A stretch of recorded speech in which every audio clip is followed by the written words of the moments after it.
Okay, how do you explain a film that is a technical achievement but ultimately a very average film? 1917 is the answer.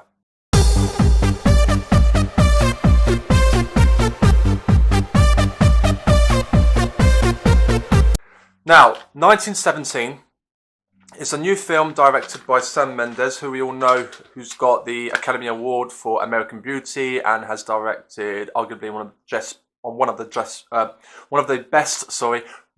best James Bond movies, which is Skyfall, and The Average Spectre, which is an average film, the one with Christoph Waltz as the villain, that James Bond movie. Anyway, basically, what we have is a film set in World War One, where two kid soldiers, one of them played by George McKay, and the other one I can't remember his name, but he was one of the Lannisters from the Game of Thrones series, right? But yeah, these are two kid soldiers who are hired by the Colonel General, played by Colin Firth, in a brief cameo. But their mission is to basically bring a message towards another army base set in World War One, to give that message over for them to quit the battle because they are running into a trap, right? And it's all done in one long take, right? But we believe from the audience, it's a technical achievement because it looks like it's all done in one take, even though it's actually not. Just like Alejandro Gonzalez Iñárritu's Birdman and Gaspar Noé's Irreversible.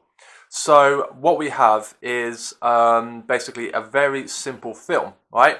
I'll tell you one thing. This is a film that you have to see as an experience to see in the cinema, because what I saw this like on the biggest screen possible at the Odeon, and there were like two huge side-by-side stereos playing, right? And the screen was like absolutely fucking enormous, basically, right?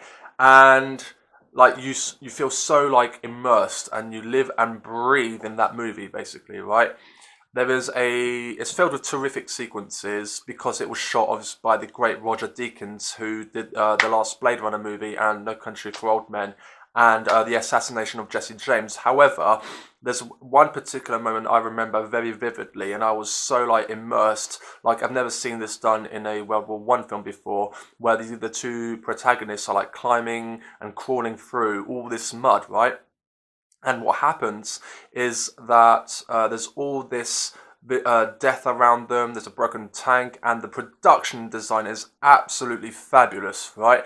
I really felt this strong sense of atmosphere, and I felt like this is what hell must look like, basically, right? This is what World War One must look like, and it was absolutely like really intense to watch, and really atmospheric, and really immersive, and I really felt being there, and it was an experience. There's also a terrific sequence, a very intense sequence involving a rat and an explosion, and I would not spoil much of that, but let's just put it this way, I was in the edge of my seat. All of these things, right, I was really enjoying. It was like being in a roller coaster, right?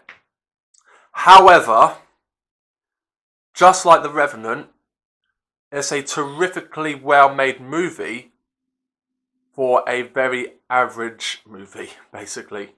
There is not much I could say much else to it. The more I thought about this film, the more I not dislike it, but the more I find it forgettable, because it is a technical achievement. It is incredibly immersive, right? You follow these characters around, but there is not much else I can really niche on. It won't, from my own perspective, like a lot of Oscar-winning movies, to be honest with you, it won't have much shelf life in comparison to most recently Uncut Gems or Once Upon a Time in Hollywood, or even like The Wolf of Wall Street, let's say, right?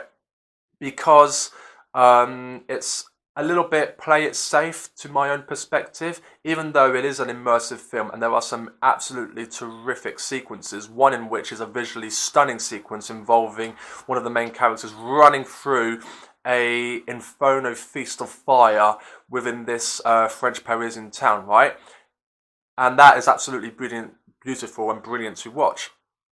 But there is one sequence which I found like really irritating and in the way of the story itself, right? There's this politically correct bullshit moment that one of the characters hides from one of the German enemy soldiers, right? And he encounters a abandoned French woman, right, who's got a baby, and there's a nice intimate moment about the troubles of war and, oh, thank you, where's the next direction, oh, it's that way type of thing. And it is just so, like, not only sentimental, but just really, like, unnecessarily, and it really felt like Hollywood was just pushing it, right?